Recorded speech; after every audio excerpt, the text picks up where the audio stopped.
Good evening. I want to talk about mediums. Yeah, I think it's a funny subject because there are some strange ideas about being a medium. Probably through TV shows and movies. You have this idea. Some people think, oh, that's nice, being a medium, right? No, it's not. It's not nice. Not at all. No. Now I'm talking from my own experience, and others may have different experiences, but this is how I see it. It's not comfortable at all. Yeah. So, and I also want to talk about fake mediums. Yeah. Of course they exist, absolutely, but I don't think there are that many of them because it's a terrible idea. So you want to fool people and make money. Well, there are better ways to do it. You can sell drugs or, sell used cars or something. Fool people. Now, fooling people into believing that you can tell them something about their lost parents or something, it's a terrible idea. Yeah. So that's why I don't think there are that many of them. But I do think that there are some people who believe that they can do it. And then they go into business with it, you see? And then they get it wrong, they get the details wrong, and the client gets upset or something, right? And then they start to talk in general terms, right? So that people will feel good, right? So these are fake.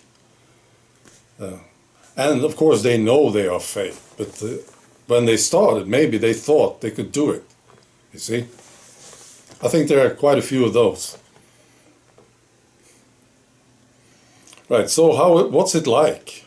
You see, I'm a medium, yeah. And I really don't like it, no. Well, I'm happy that I can do it, but it's a terrible, well, not terrible, but it's awkward and uncomfortable to be a medium.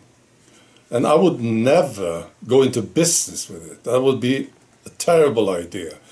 I would never try to make money from this. No, that meant I had to do it all the time, right? And I don't really like it. This is how it is. So I'll tell you, just to give you an example, I'll tell you something that happened to me just a few days ago, actually. I think it was 2 days ago. Yeah. I was sitting there, minding my own business. And then there was something that came. Yeah.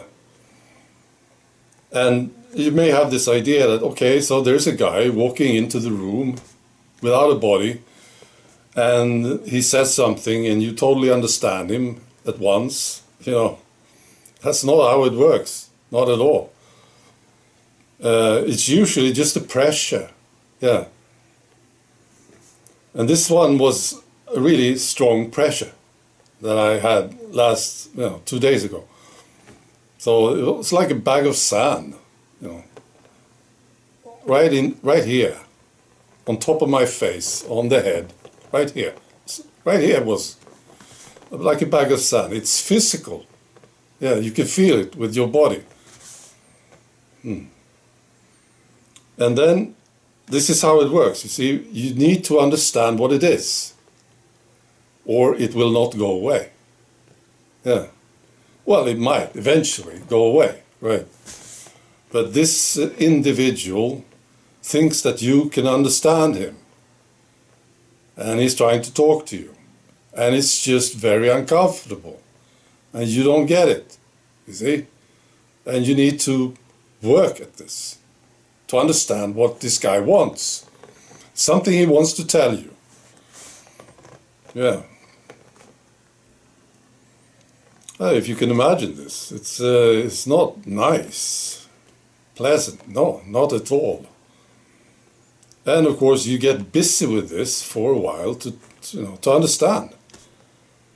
And it's disturbing, yeah. Anyway, so this guy came, and I started to ask questions. So, what do you want? what happened to you, what is it you want to tell me, you know. And also here there is work to do. It's not like you just understand what this guy says immediately. See? No. You have to get used to the way he talks. And this is, of course, they talk through concepts, you know, pictures, you understand? And you pick up these pictures, and this is how it works. And there's a frustration there in the beginning, before you start to understand what this really means. And it could just be one picture.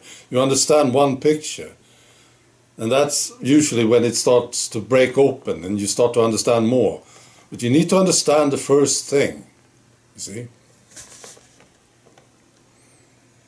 So this guy was talking to me, and I asked him, so did something happen to you? That was the question I asked him. And he said, yes, I was shot. Yeah. All right, so I got that right. He was actually shot by a firing squad. Yeah.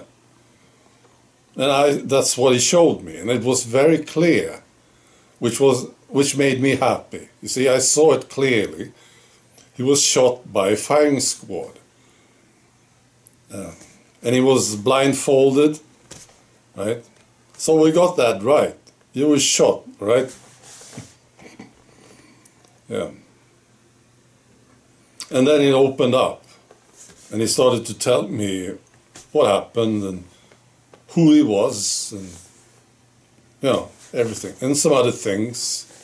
Yeah. So I'll tell you what he told me. He was an important man some time ago, and then he got unpopular, and people decided to shoot him, and they did. And he told me about the actual incident, and it was like, he explained it like he was hit by a wall of bullets. Yeah. And he was killed instantly, of course.